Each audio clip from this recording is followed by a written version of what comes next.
أعوذ بالله من الشيطان الرجيم بسم الله الرحمن الرحيم إذا جاء نصر الله والفتح ورأيت الناس يدخلون في دين الله أفواجا فسبح بحمد ربك واستغفره إنه كان توابا صدق الله العظيم۔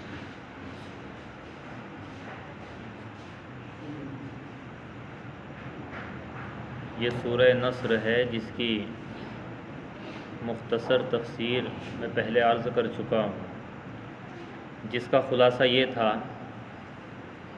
کہ اللہ رب العزت نے اس صورت میں نبی کریم سرکار دو عالم صلی اللہ علیہ وسلم کو یہ بشارت دی تھی کہ عن قریب وہ وقت آنے والا ہے جب آپ کو مکہ مکرمہ پر فتح حاصل ہو جائے گی اور لوگ اللہ تعالیٰ کے دین میں فوج در فوج اور گروہ در گروہ داخل ہو جائیں گے۔ اس موقع پر آپ کو کیا کرنا ہے؟ اس کے لیے فرمایا فسبح بحمد ربک واستغفر، کہ اس موقع پر آپ کو اپنے پروردگار کی تسبیح اور حمد بیان کرنی ہے اور اس سے استغفار بھی کرنا ہے، معافی بھی مانگنی ہے۔ انہو کان توابا، یقیناً اللہ تبارک و تعالی اپنے بندوں پر بہت زیادہ توجہ فرمانے والے ہیں۔ اور جیسا کہ میں نے پہلے یہ عرض کیا تھا کہ جب یہ صورت نازل ہوئی تو آپ کے چچا حضرت عباس رضی اللہ تعالی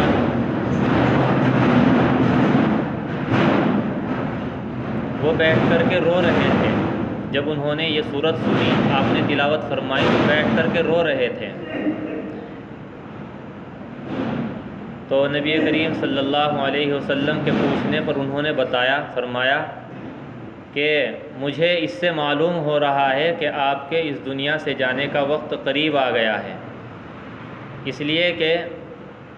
اللہ رب العزت نے آپ کو دنیا میں اس لیے بھیجا ہے تاکہ اللہ تبارک و تعالیٰ کا دین پھیل جائے، اسلام کی نشر و اشاعت ہو جائے، لوگ اللہ تعالیٰ کے دین میں داخل ہو جائے۔ اور اللہ تعالیٰ نے اس صورت میں وعدہ فرمایا ہے، پیشین گوئی فرمائی ہے کہ عن قریب وہ وقت آنے والا ہے۔ اس کا مطلب یہ کہ آپ کے دنیا میں تشریف آوری کا مقصد وہ پورا ہونے والا ہے، اس کے بعد اللہ تبارک و تعالیٰ آپ کو اپنے پاس بلا لیں گے، اپنے سے دور نہیں رکھیں گے۔ نبی کریم صلی اللہ علیہ وسلم نے ان کی یہ بات سن کر اس بات کی تصدیق فرمائی۔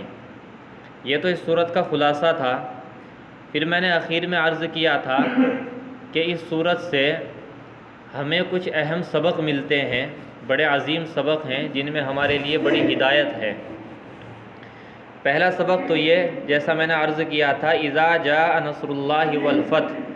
اللہ تعالیٰ نے فرمایا جب اللہ تعالیٰ کی مدد آ جائے گی اور فتح حاصل ہو جائے گی۔ تو اللہ تعالیٰ براہ راست یوں بھی فرما سکتے تھے اذا جاء الفتح، کہ جب فتح حاصل ہو جائے، مکہ مکرمہ فتح ہو جائے تو اس کے بعد تمہیں یہ کام کرنا چاہیے۔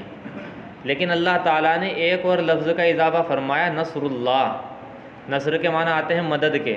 کہ جب اللہ تعالیٰ کی مدد آ جائے۔ اس میں اشارہ ہے اس طرف کہ جب بھی انسان کو کوئی کامیابی دنیا کے اندر کسی بھی طرح کی کامیابی حاصل ہو تو اس کا کام یہ ہے کہ اس کامیابی کو اپنی قوت بازو کا اثر نہ سمجھے، اپنی قوت بازو کا، اپنی کوشش کا کرشمہ نہ سمجھے، بلکہ اس کو اللہ رب العزت کی مدد اور اس کی توفیق سمجھے کہ یہ جو کچھ بھی ہوا ہے، جو کامیابی مجھے حاصل ہوئی ہے، یہ اللہ تعالیٰ کی توفیق سے حاصل ہوئی ہے۔ اللہ تعالیٰ کی مدد آئے گی تو کامیابی حاصل ہوگی، اس کی مدد نہیں ہوگی تو کامیابی حاصل نہیں ہو سکتی ہے۔ یہ ایک سبق اس صورت میں ہمیں دیا گیا۔ دوسرا سبق جو اللہ رب العزت نے اس صورت میں نبی کریم صلی اللہ علیہ وسلم کو تلقین فرما کر کے دیا وہ یہ، فسبح بحمد ربک واستغفر، کہ جب آپ کو فتح حاصل ہو جائے تو اس کے بعد آپ اللہ رب العزت کی، اپنے پروردگار کی تسبیح بیان کیجئے، اس کی حمد بیان کیجئے، اس کی تعریف کیجئے، اس کا شکر ادا کیجئے۔ تو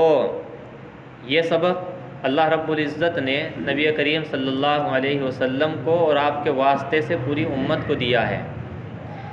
تو گویا کہ دوسرا سبق یہ ہے کہ جب بھی انسان کو اپنی زندگی میں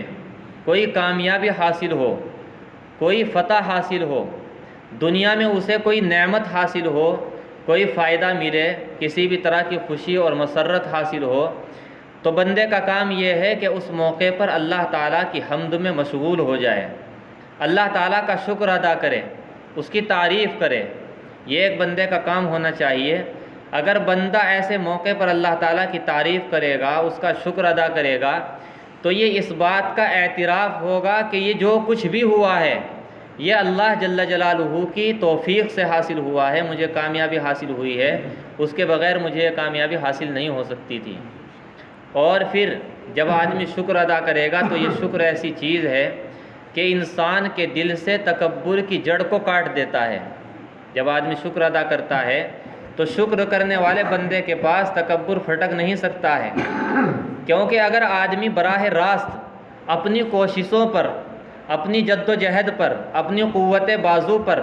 بھروسہ کرتا ہے تو کسی کامیابی کے حاصل ہونے پر وہ تن جاتا ہے، اکڑ جاتا ہے، اور وہ یہ سمجھتا ہے کہ یہ جو کامیابی مجھے حاصل ہو رہی ہے یہ میری قوت بازو کا اثر ہے، میری محنت اور میری کوشش اور میری جد و جہد کا اثر ہے، جس کی وجہ سے مجھے یہ کامیابی حاصل ہوئی ہے۔ اس کی وجہ سے وہ تکبر میں مبتلا ہو جاتا ہے، عجب اس کے اندر پیدا ہو جاتا ہے، اور اس کے نتیجے میں وہ دوسروں کے ساتھ تحقیر کا معاملہ کرتا ہے، دوسروں کو وہ حقیر سمجھنے لگتا ہے۔ لیکن اس کے برخلاف جب کوئی بندہ شکر ادا کرتا ہے کسی کامیابی کے حاصل ہونے پر، تو تکبر ایسے آدمی کے پاس میں نہیں پھٹک سکتا۔ جیسا کہ حدیث شریف میں ہے کہ جب نبی کریم صلی اللہ علیہ وسلم مکہ مکرمہ میں فاتح کی حیثیت سے داخل ہو رہے تھے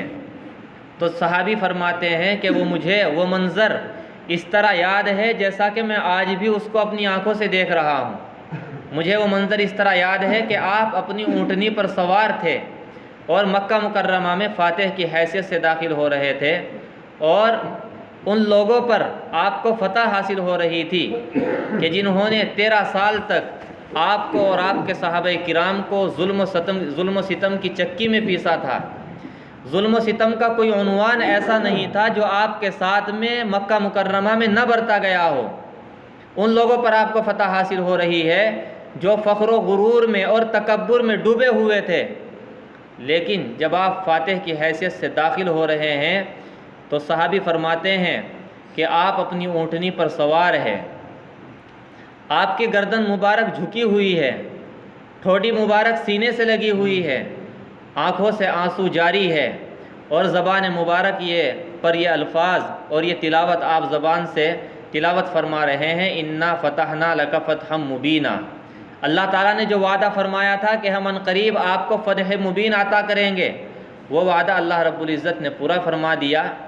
تو گویا کہ آپ یہ سمجھ کر مکہ مکرمہ کے اندر داخل ہو رہے ہیں کہ یہ جو کچھ بھی کامیابی اور فتح حاصل ہو رہی ہے یہ سب کچھ اللہ رب العزت کی عطا ہے، اس میں ہمارا کوئی کمال نہیں ہے۔ آپ بڑی عاجزی کے ساتھ، انکساری کے ساتھ، مسکنس کے ساتھ مکہ مکرمہ کے اندر داخل ہوئے۔ کوئی اور ہوتا آپ کی جگہ تو اس کی گردن اکڑی ہوئی ہوتی، سینہ تنا ہوا ہوتا، اور وہ انا ولا غیری کے نعرے لگاتا ہوا داخل ہوتا، اپنی فتح و کامیابی پر مسرت اور شادمانی کے شادیانے بجاتا ہوا داخل ہوتا۔ لیکن اس کے برخلاف جب آپ داخل ہو رہے ہیں تو آپ نے ایک فاتح کی مثال قائم کی کہ ایک فاتح اپنے مفتوحہ علاقے میں کیسے داخل ہوتا ہے، اس کی مثال آپ نے امت کے سامنے پیش کی کہ ایسے موقع پر گردن اکڑا کر نہیں، سینہ تان کر نہیں، بلکہ اللہ رب العزت کے سامنے اپنے آپ کو جھکا کر عاجزی اور مسکنت کا اظہار کرتے ہوئے وہ اپنے مفتوحہ علاقے میں داخل ہو۔ اور پھر اگر کوئی اور ہوتا تو مکہ مکرمہ کے اندر ایسے موقع پر خون کی ندیاں بہہ جاتی، لیکن چونکہ نبی کریم صلی اللہ علیہ وسلم کو اللہ رب العزت نے رحمت للعالمین بنا کر کے بھیجا تھا، اس لیے آپ جب مکہ کے اندر داخل ہوئے تو داخل ہوتے ہوئے پہلے ہی آپ نے سارے مکے والوں کے لیے امن کا پیغام بھیج دیا کہ جو اپنے گھر کا دروازہ بند کر لے گا اسے امن ہے، جو اپنا ہتھیار پھینک دے گا اسے امن ہے، جو ابو سفیان کے گھر میں داخل ہو جائے گا اسے امن ہے، جو مسجد حرام میں داخل ہوگا اسے امن ہے۔ ویسے تو اللہ رب العزت نے آپ کو اجازت دی تھی کہ اگر آپ چاہیں تو مکہ مکرمہ کے اندر اس موقع پر خون بہا سکتے ہیں، مشرکین کو قتل کر سکتے ہیں۔ فتح مکہ کے موقع پر اللہ رب العزت نے عام اجازت اللہ اپنے نبی صلی اللہ علیہ وسلم کو دی تھی، لیکن نبی کریم صلی اللہ علیہ وسلم نے اس اجازت اور رخصت پر عمل نہیں فرمایا۔ آپ داخل ہوئے تو آپ نے امن کا پیغام دیا، امن کا پیغام دیتے ہوئے داخل ہوئے، اور مکہ شہر کے اندر خون کا ایک قطرہ بھی نہیں بہا۔ جدھر سے حضرت خالد ابن ولید رضی اللہ تعالیٰ عنہ داخل ہوئے ادھر تھوڑی سی لڑائی ہوئی، لیکن جہاں سے سرکار دو عالم صلی اللہ علیہ وسلم داخل ہو رہے ہیں ادھر سے پورے شہر کے اندر خون کا ایک قطرہ بھی نہیں ٹپکا۔ اور جو حکم اللہ رب العزت نے آپ کو دیا تھا فسبح بحمد ربک واستغفر، کہ ایسے موقع پر آپ اپنے رب کی تعریف کیجئے، اس کا شکر ادا کیجئے، اس کی حمد میں مشغول ہو جائیے، اس پر نبی کریم صلی اللہ علیہ وسلم نے اپنے قول سے اور اپنے فعل سے عمل فرما کر کے امت کو تعلیم دی ہے کہ جب بھی اس طرح کی کوئی کامیابی یا کوئی نعمت حاصل ہو تو ایسے موقع پر اللہ تعالیٰ کا شکر ادا کرنا چاہیے، جس کی تعلیم اللہ تعالیٰ اس صورت میں دے رہے ہیں۔ تو یہ عظیم سبق اللہ رب العزت نے ہم سب کو دیا ہے کہ کوئی چھوٹی کامیابی حاصل ہو یا بڑی حاصل ہو، کوئی چھوٹی نعمت ملے یا بڑی نعمت ملے، چھوٹی خوشی حاصل ہو یا بڑی خوشی حاصل ہو، ایسے موقع پر ایک بندے کا کام یہ ہے کہ وہ اللہ تعالیٰ کا شکر ادا کرے، اللہ تعالیٰ کی بارگاہ میں انابت اور عاجزی انکساری سے کام لے۔ ایسا نہیں کہ اس کو اپنی قوت بازو کا اثر سمجھ کے اس پہ اترانے لگے اور یہ سمجھنے لگے کہ میں نے تو بڑا تیر مار دیا ہے، میں نے بہت بڑا کارنامہ انجام دے دیا ہے۔ اور یہ شکر ایسی چیز ہے، یہ اتنا عظیم عمل ہے کہ جس کے دنیا میں بھی اور آخرت میں بھی اور جسمانی طور پر بھی روحانی طور پر بھی اتنے عظیم فوائد ہیں کہ جن کا ہم تصور نہیں کر سکتے ہیں۔ اللہ رب العزت نے اس پر وعدہ فرمایا ہے قرآن کریم میں لَإِن شَكَرْتُمْ لَأَزِيدَنَّكُمْ، کہ اگر تم شکر ادا کرو گے، کوئی نعمت اور کوئی کامیابی حاصل ہو اس پر تم شکر ادا کرو گے تو میرا قانون اور میری سنت یہ ہے کہ میں اس نعمت میں اور اضافہ کروں گا، تمہیں اور ترقی دوں گا۔ جب بھی تمہیں کوئی نعمت حاصل ہو جو بندہ اس پر شکر کرے گا تو اس کی نعمت میں اضافہ کیا جائے گا، اس کی نعمت بڑھا دی جائے گی۔ صحت پر ہم شکر ادا کر رہے ہیں تو اللہ تعالیٰ صحت میں اضافہ فرمائیں گے۔ ہم رزق کے دینے پر اللہ رب العزت کا شکر ادا کر رہے ہیں، رزق میں اللہ تعالیٰ اضافہ فرمائیں گے، ترقی دیں گے۔ اولاد پر، مال پر یا کسی بھی نعمت پر ہم شکر ادا کر رہے ہیں تو اس کو اللہ رب العزت بڑھا دیں گے، اس میں ترقی دیں گے۔ اور آگے فرمایا وَلَئِن كَفَرْتُمْ إِنَّ عَذَابِي لَشَدِيدٌ، اور اگر تم شکر کو چھوڑ کر ناشکری سے کام لوگے تو پھر یاد رکھو کہ میرا عذاب بھی بہت سخت ہے۔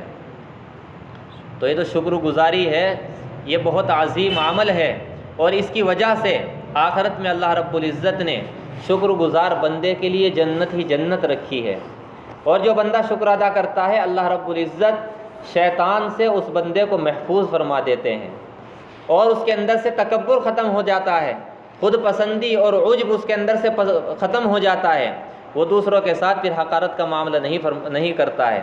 حضرت تھانوی نور اللہ مرقدہ نے اسی لیے بڑی عجیب بات لکھی ہے کہ جب ابلیس کو، شیطان کو اللہ رب العزت نے جنت سے نکالا تو اس ابلیس نے جنت سے نکلنے کے بعد اللہ تعالیٰ سے فرمایا کہ اس آدم کی وجہ سے مجھے جنت سے نکالا جا رہا ہے، میں بھی اب اس آدم کو اور آدم کے بیٹوں کو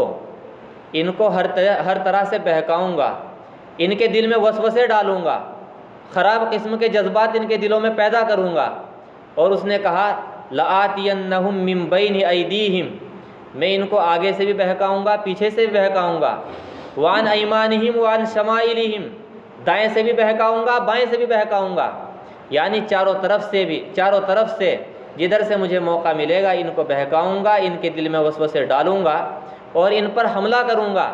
اور پھر آگے اس نے کہا وَلَا تَجِدُ أَكْثَرَهُمْ شَاكِرِينَ، کہ میرے حملے کا اثر یہ ہوگا کہ آپ ان میں سے اکثر لوگوں کو شکر گزار نہیں پائیں گے۔ یعنی میرا جب ان کے اوپر حملہ ہوگا، میں جب وسوسہ ڈالوں گا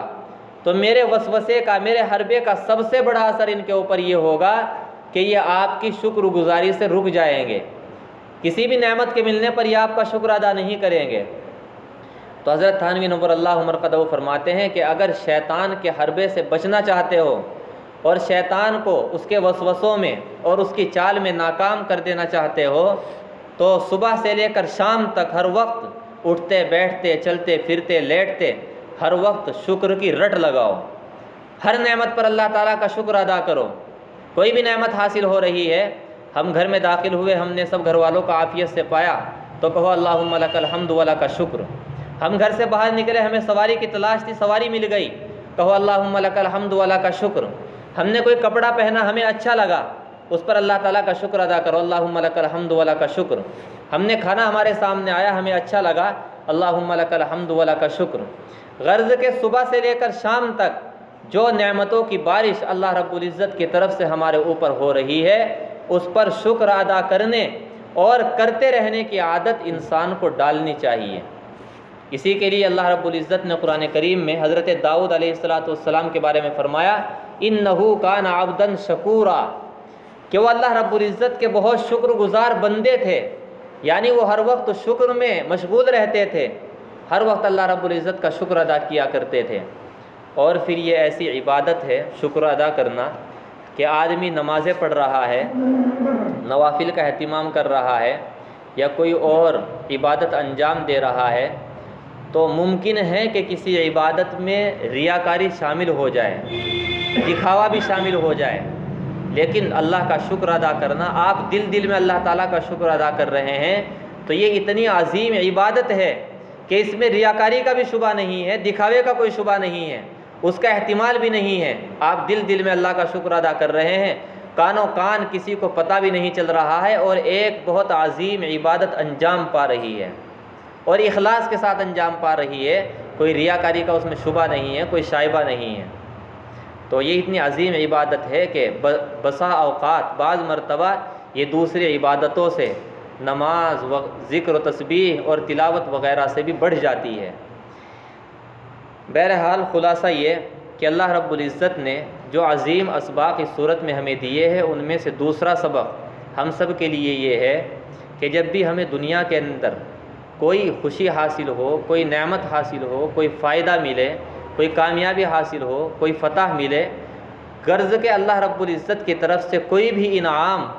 اور کوئی بھی فضل ہمارے اوپر ہو، اس کا رحم ہو، تو ہر موقع پر ہمیں اللہ رب العزت کا شکر ادا کرنا چاہیے، اور اس شکر کی ہمیں صبح سے شام تک 24 گھنٹے ہر وقت اور ہر موقع پر رٹ لگانی چاہیے۔ اس سے اللہ رب العزت ہمیں شیطان کے جو وسوسے ہیں اور شیطان کے داؤں ہیں، اس کے چال ہیں، اللہ رب العزت ان سے ہماری حفاظت فرما دیں گے۔